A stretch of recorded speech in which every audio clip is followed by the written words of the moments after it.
மற்றும் ஒரு அண்மை செய்தி, நாங்குநேரியில் 2 பேர் உயிரிழந்த நிலையில் ஏர்வாடி சாலை தற்போது துண்டிக்கப்பட்டிருக்கிறது. மேலும் விவரங்களோடு இணைகிறார் செய்தியாளர் சிவகுமார். வணக்கம் சிவகுமார், விவரங்கள். நெல்லை மாவட்டத்தில் இருக்கிற நாங்குநேரி அப்படிங்கிற பகுதியில நேற்று நள்ளிரவு நடந்த ஒரு நிகழ்வு சமூகத்தையே உணர்த்தி.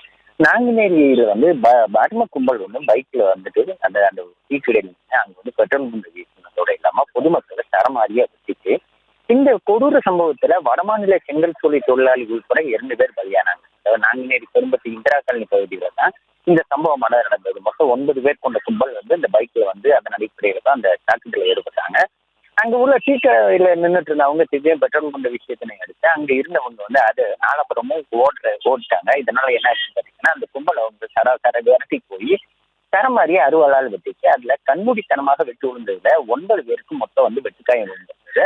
இந்த தாக்குதல்ல ஜான்மார்க் அப்படிங்கிறவர் ஏற்கனவே இறந்து போனாரு. அதே மாதிரி பாத்தீங்கன்னா வடமாநில தொழிலாளி ஒருத்தரும் இறந்து போன ஒரு சூழ்நிலையில படுகாயம் அடைந்த நெல்சன், அதே மாதிரி பாத்தீங்கன்னா பிரபாகரன், ராமசாமி, அதே மாதிரி கணேசன் உள்ளிட்ட ஒரு 6 பேர் வரைக்கும் சிகிச்சைக்காக சேர்க்கப்பட்டாங்க.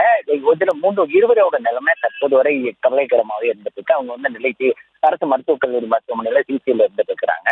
இதே நிலையில இந்த கும்பல் கடம்போடு வாழ்வு பகுதி பக்கத்துல இருக்கிற கடம்போடு வாழ்வு அப்படிங்கிற ஒரு கிராமத்துக்குள்ள போய் அங்க உள்ள பொதுமக்களை புகுந்து வச்சு இருக்கிறாங்க. அதுல 2 பேர் காயமடைந்த நிலையில இந்த கும்பலோட இந்த சம்பவத்தை கண்டித்து அந்த மக்கள் தொடர்ச்சியா போராட்டத்தில் ஈடுபட்டாங்க.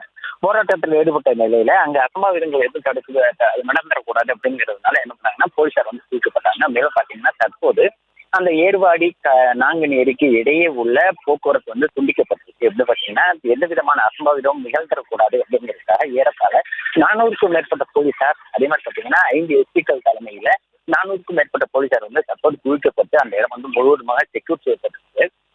அதாவது நம்ம திருநெல்வேலி மாவட்டத்தை பொறுத்தவரை பாத்தீங்கன்னா நாங்குநேரி அப்படிங்கிறது பெரும்பாலும் இது கிரைம் ஜோன் அப்படிம்பாங்க. அதாவது கிரைம் அதிக அளவுல குற்றங்கள் நடைபெறக்கூடிய பகுதி. எப்பவுமே கொஞ்சம் சென்சிட்டிவா இருக்கக்கூடிய இந்த ஏரியால இன்னைக்கு நடைபெற்றிருக்கிற, அதாவது நேற்று நள்ளிரவு தொடங்கி தற்போது வரை இந்த இடத்துல ஒரு மிகுந்த ஒரு பதட்டத்தோடு தான் இருந்துட்டு இருக்குது. தென்மண்டல ஐஜி தலைமையில விஜேந்திர பிதாரி தலைமையில ஏற்கனவே இந்த போலீசார் ஆலோசனை ஈடுபட்டு இருக்கிறாங்க. அதே மாதிரி இந்த சம்பவத்துல ஈடுபட்ட 6 பேரை தற்போது போலீசார் கஸ்டடியில் எடுத்திருக்கிறதா முதற்கட்ட தகவல் தெரிவிக்கப்பட்டிருக்கு. அதாவது இந்த கொலை நேற்று நடைபெற்ற இந்த கொலை சம்பவத்துல முன் காரணம் எதுவும் இருக்குதா அப்படிங்கிறது குறித்தும் தற்போது விசாரணை பண்ணி இருக்கிறதா போலீசார் தரப்பு தெரிவிக்கப்பட்டிருக்கு. அது மட்டும் இல்லாது அந்த பகுதி பொதுமக்களும் தற்போது பாத்தீங்கன்னா அந்த மறியல் செய்யறதுக்கு உண்டான ஏற்பாடுகளை செஞ்சுட்டு ஒரு சூழ்நிலையில அந்த ஊர் மக்கள் யாரும் ஊரை விட்டு வெளியே வந்துடக்கூடாது, வெளியே வந்தால் தேசிய நெடுஞ்சாலையை ஒட்டி உள்ள பகுதி அப்படிங்கிறதுனால அந்த மக்கள் வெளியே வந்துடக்கூடாது அப்படிங்கிறத முன்னிறுத்தி தற்போது அந்த இடத்தை சுற்றி போலீசார் பாதுகாப்பு மிகவும் பலப்படுத்தப்பட்டிருக்குது. மேலும் பாத்தீங்கன்னா மாவட்ட எஸ்பி, அதே மாதிரி பாத்தீங்கன்னா தென்மண்டல ஐஜி ஆகியோர் சம்பவ இடத்துக்கு விரைந்து வரதா சொல்லப்பட்டிருக்குது.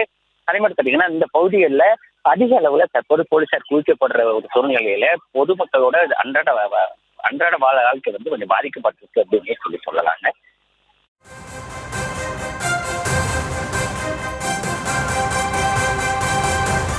விவரங்களுக்கு நன்றி சிவகுமார்.